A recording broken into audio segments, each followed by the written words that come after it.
So এতিয়া আমি জিতাৰী বংশৰ বিষয়ে চাম যে জিতাৰী বংশৰ আৰম্ভণি কেনেকৈ হৈছিল আৰু জিতাৰী বংশৰ বিষয়তে আমি এটা আভাস ল'ম। এতিয়া প্ৰথম আমি এটা আভাস লৈ লওঁ জিতাৰী বংশৰ বিষয়ে, তাৰ পিছত তোমালোকক মই ধুনীয়াকৈ প্ৰতিজন বংশৰ এই বংশৰ প্ৰতিজন ৰজাৰ বিষয়ে ভালদৰে বুজাই কম, ঠিক আছে।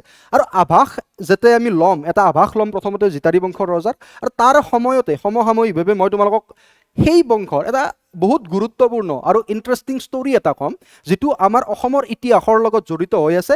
যিটো কাহিনী বা যিটো ষ্টৰি তোমালোকে জানিলে তোমালোকৰ সহজ হ'ব ৰজাবিলাকৰ নাম মনত ৰখাৰ লগতে ৰজাবিলাকৰ বিষয়ে মনত ৰাখিবলৈ সহজ হ'ব যেতিয়া তুমি এই ষ্টৰিটো ভালদৰে শুনিবা। বহুত ইণ্টাৰেষ্টিং ষ্টৰি হয়, শুনি ভাল পাবা আই হোপ, ঠিক আছে। অ'কে, আৰম্ভ কৰোঁ ধন। অ'কে ফাইন, চোৱা আমি চাই আছোঁ জিতাৰী বংশৰ বিষয়ে। কাৰ বিষয়ে চাই আছোঁ আমি? জিতাৰী বংশ। এতিয়া চোৱা 1100 খ্ৰীষ্টাব্দৰ কথা। কেতিয়াৰ কথা? 1100 খ্ৰীষ্টাব্দ। 1100 খ্ৰীষ্টাব্দত কি হ'ল? 1100 খ্ৰীষ্টাব্দত কাশ্মীৰৰ পৰা এজন ক্ষত্ৰিয় সন্যাসী এজন আহিল। ক'ৰ পৰা? কাশ্মীৰৰ পৰা এজন ক্ষত্ৰিয় সন্যাসী আহিল, নাম আছিল ধৰ্মপাল। ধৰ্মপালে কি কৰিলে? তোমালোকে কনফিউজ নহবা, ঠিক আছে। তোমালোকে পাল বংশটো পঢ়িবলৈ পাবা, যাৰ সময়ত কালিকা পুৰাণ লিখা গৈছিল ধৰ্মপাল, হয়নে নহয়? বাৰু যি কি নহওক, আমি জিতাৰী বংশৰ ৰজা ধৰ্মপালৰ বিষয়ে পঢ়ি আছোঁ। 1100 খ্ৰীষ্টাব্দত কাশ্মীৰৰ পৰা এজন ক্ষত্ৰিয় সন্যাসী আহি কামৰূপত ৰাজ্য আৰম্ভণি কৰে। তেওঁ আছিল ধৰ্মপাল। ধৰ্মপালে কোৱা যায় যে নিজৰ লগত ব্ৰাহ্মণ পৰিয়ালো লৈ আহিছিল উত্তৰ ভাৰতৰ পৰা। বাৰু যি কি নহওক, ধৰ্মপালৰ মৃত্যুৰ, আৰু তাৰ আগতে এটা বস্তু শুনি লোৱা যে ধৰ্মপালে সেই সময়ত কামৰূপৰ ৰাজধানী দৰঙলৈ শিফ্ট কৰিছিল, স্থানান্তৰ কৰিছিল। ক'লৈ? দৰঙলৈ স্থানান্তৰ কৰিছিল। চোৱা থুলমূলভাৱে জানি লওঁ যাতে তোমালোকৰ সহজ হ'ব পিছলৈ বুজি পোৱাত, ঠিক আছে। এই 10 মিনিট এটা মন দি শুনিবা। ধৰ্মপালৰ মৃত্যুৰ পিছত ৰজা হৈছিল সোমপাল। কোন হৈছিল? সোমপাল। তেওঁৰ পুত্ৰ সোমপাল ৰজা হৈছিল ধৰ্মপালৰ মৃত্যুৰ পিছত, ঠিক আছে। ধৰ্মপালৰ মৃত্যুৰ পিছত কোন ৰজা হৈছিল? সোমপাল ৰজা হৈছিল। এতিয়া চোৱা সোমপালৰ মৃত্যুৰ পিছত তেওঁৰ পুত্ৰ ৰামচন্দ্ৰ ৰজা হৈছিল, ঠিক আছে, বা ভালুকপেং ৰজা হৈছিল। অ'কে, তো সোমপালৰ মৃত্যুৰ পিছত কোন ৰজা হৈছিল? তেওঁৰ পুত্ৰ, যাক বিভিন্ন নামেৰে জনা যায়। কি কি নামেৰে জনা যায়? মই সেইকাৰণে কালাৰটো চেঞ্জ কৰি লৈছোঁ। সোমপালৰ পুত্ৰক বেলেগ বেলেগ নামেৰে জনা যায়, যেনেকুৱা ৰামচন্দ্ৰ নামেৰে জনা যায়, মীনাংক বুলি জনা যায়, মীনাংক নামেৰে তেওঁক জনা যায়। তেওঁক ভালুকপেং নামেৰে জনা যায়, ভালুকপেং। তেওঁক ৰতনপুৰীয়া নামেৰেও জনা যায়, ৰতনপুৰীয়া। আৰু তেওঁক মায়ামত্ত নামেৰেও জনা যায়। কি নামেৰে জনা যায়? মায়ামত্ত নামেৰেও তেওঁক জনা যায়, ঠিক আছে। তো বিভিন্ন নামেৰে তেওঁক জনা গৈছিল। আৰু এটা নামেৰে জনা গৈছিল তেওঁক প্ৰতাপ চন্দ্ৰ, আৰু এটা নামেৰে জনা গৈছিল প্ৰতাপ চন্দ্ৰ। তো বিভিন্ন নামেৰে জনা গৈছিল। তোমালোকে ইমান নাম মনত ৰাখিব নালাগে, জাষ্ট মই বুজাবৰ কাৰণে কৈ দিছোঁ। আৰু তো ধৰ্মপালৰ পিছত ৰজা হৈছিল সোমপাল। সোমপালৰ পুতেক আছিল ৰামচন্দ্ৰ বা মীনাংক, যাক বিভিন্ন নামেৰে জনা গৈছিল, তেওঁ ৰজা হৈছিল। এতিয়া চোৱা ৰামচন্দ্ৰ বহুত শক্তিশালী ৰজা আছিল।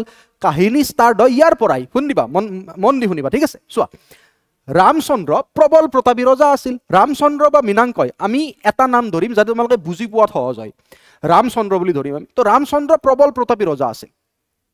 ৰামচন্দ্ৰই কি কৰিলে? নিজৰ ৰাজ্য বিস্তাৰ কৰা আৰম্ভ কৰিলে।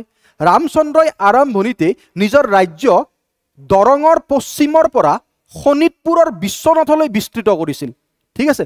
আৰম্ভণিতে নিজৰ ৰাজসেৱাৰ বা নিজৰ কাৰ্যকালৰ আৰম্ভণিতে ৰামচন্দ্ৰই নিজৰ ৰাজ্য দৰঙৰ পশ্চিমৰ পৰা শোণিতপুৰৰ বিশ্বনাথলৈ বিস্তৃত কৰিছিল। আৰু কোৱা যায় যে শেষৰ ভাগত ৰামচন্দ্ৰই, শেষৰ ফালে নিজৰ ৰাজ্য বা নিজৰ কাৰ্যকালৰ শেষৰ ফালে ৰামচন্দ্ৰই উজনি অসমৰ মাজুলীলৈকে নিজৰ ৰাজ্য বিস্তাৰিত কৰিছিল।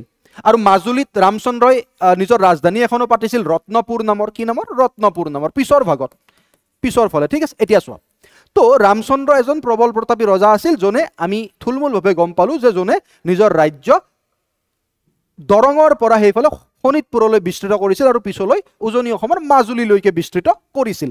এই বস্তুখিনি গম পালোঁ। এতিয়া চোৱা, এতিয়া আহিল মেইন কাহিনী। কেনেকুৱা যে ৰামচন্দ্ৰ,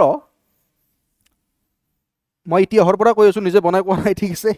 চোৱা ৰামচন্দ্ৰৰ নহয় মানে কি মানে ইউটিউবত গ'লে বহুতে কমেণ্ট দিয়ে, কিছুমান আহে বাৰু, কিছুমান মানুহ আহে যোনে ঠিক আছে কিছুমানে ভাল কমেণ্টে দিয়ে, ভালকৈ কয় বুজাই কয়, কিছুমান একদম সাংঘাতিক মানুহ আহি যায়। ঠিক আছে, চোৱা ৰামচন্দ্ৰ কি কৰে, ৰামচন্দ্ৰৰ বহুত কেইজনী ভাৰ্যা আছিল মানে ঘৈণীয়েক আছিল, তাৰ ভিতৰত সকলোতকৈ ডিপলি সুন্দৰী বহুত ধুনীয়া এজনী ভাৰ্যা আছিল, নাম আছিল মহিষী কুঁৱৰী। কোন আছিল? মহিষী।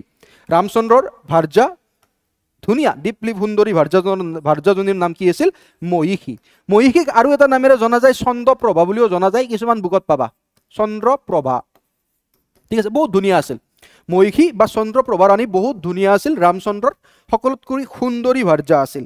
ঠিক আছে, এতিয়া চোৱা হ'ল কি যে এবাৰ কছাৰী ৰাজ্যৰ পৰা এজন ৰাজকুমাৰ, যাক আমি লুইত কোঁৱৰ বুলি পঢ়িবলৈ পাওঁ, কছাৰী ৰাজ্যৰ পৰা এবাৰ এজন ৰাজকুমাৰ আলহী হিচাপে আহিল ৰামচন্দ্ৰৰ ৰাজসভাত। কছাৰী ৰাজ্যৰ পৰা এজন ৰাজকুমাৰ লুইত কোঁৱৰ, কোন আহিল? লুইত কোঁৱৰ। লুইত কোঁৱৰ কলৈ আহিল? লুইত কোঁৱৰ কছাৰী ৰাজকুমাৰ আছিল। লুইত কোঁৱৰ আলহী হিচাপে আহিল ৰামচন্দ্ৰৰ ৰাজসভালৈ। আৰু সেই তেতিয়া ৰামচন্দ্ৰৰ ভাৰ্যা মহিষী কুঁৱৰী বা চন্দ্ৰপ্ৰভা গৰ্ভৱতী আছিল। যেতিয়া লুইত কোঁৱৰ আলহী হিচাপে আহিছিল, তেওঁ যেতিয়া দেখিলে মহিষী বা চন্দ্ৰপ্ৰভাক, তেওঁ থৰ লাগি চাই থাকিল। থৰ লাগি চাই আছে বহুত সময়, মানে ৰূপত মুগ্ধ হৈ গ'ল আৰু থৰ লাগি চাই আছে। এই দৃশ্য যেতিয়া ৰামচন্দ্ৰই দেখিলে, ৰামচন্দ্ৰই কি কৰিলে, নিজৰ ভাৰ্যা, মৰমৰ ভাৰ্যা মহিষী বা চন্দ্ৰপ্ৰভাক কি কৰিলে, লুইত কোঁৱৰক সঁপি দিলে।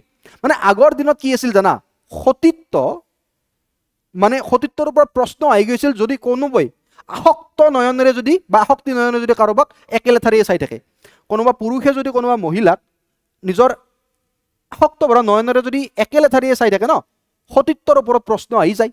আগৰ দিনত তেনেকুৱা আছিল। ঠিক আছে, এতিয়া চোৱা যেতিয়া মহিষী বা চন্দ্ৰপ্ৰভাক গতাই দিলে বা সঁপি দিলে লুইত কোঁৱৰৰ তাত, লুইত কোঁৱৰটো লৈ গুচি গ'ল। কিন্তু মহিষীয়ে কেতিয়াও লুইত কোঁৱৰক নিজৰ পতি হিচাপে নামানিলে, যাৰ ফলত কোচ ৰাজ্যৰ এখন গাঁৱত মহিষী কুঁৱৰীয়ে অকলে বসবাস কৰা আৰম্ভ কৰিলে বা অকলে জীৱন যাপন কৰা আৰম্ভ কৰিলে। সেই সময়তেই 1300 চনত, কেতিয়া 1300 চনত, সেই সময়তেই 1300 চনত কোৱা যায় যে মহিষীৰ গৰ্ভৰ পৰাই জন্ম হৈছিল আৰিমত্তৰ। কাৰ জন্ম হৈছিল? আৰিমত্তৰ জন্ম হৈছিল। তো ইয়াৰ পিছত কোন আহিব? আৰিমত্ত। ঠিক আছে, ইয়াৰ পিছত আহিব আৰিমত্ত। ওৰ পুত্ৰ আছিল কোন? আৰিমত্ত। ঠিক আছে, ওৰ পুত্ৰ কোন আছিল? আৰিমত্ত।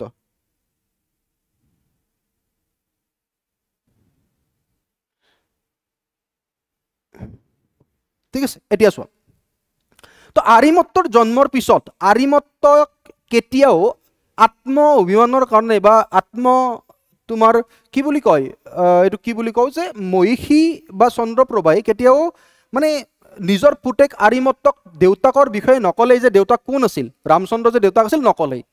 আৰিমত্ত যেতিয়া ডাঙৰ হ'ল, নিজৰ প্ৰতাপৰ ফলত আৰিমত্তই কছাৰী ৰাজ্যৰ প্ৰথম ৰজা হৈছিল আৰু ওচৰ চুবুৰীয়া যিমানবোৰ ৰাজ্য আছিল তাত দিগ্বিজয় কৰা আৰম্ভ কৰি দিছিল। তাত দিগ্বিজয় কৰা আৰম্ভ কৰি দিলে, বুজি পালা? অ'কে, এতিয়া চোৱা সেই যাত্ৰাত, নিজৰ যাত্ৰাত আৰিমত্তই ৰামচন্দ্ৰৰ ৰাজধানীও আক্ৰমণ কৰিলে।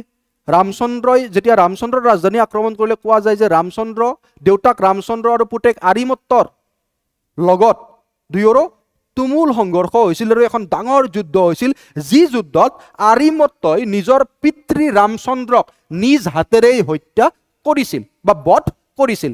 এতিয়া শুনা, এই কথা গম পোৱা নাছিল প্ৰথমতে নিজৰ পিতৃ বুলি, পিছত যেতিয়া গম পালে যে পিতৃক বধ কৰিলে আৰিমত্তই, এই শোক তেওঁ সহ্য কৰিব নোৱাৰিলে। পিতৃবধ পাপ, যদি পিতৃবধ পাপৰ যিটো মই যদি ইয়াত লিখি দিওঁ তোমালোকক যে পিতৃবধ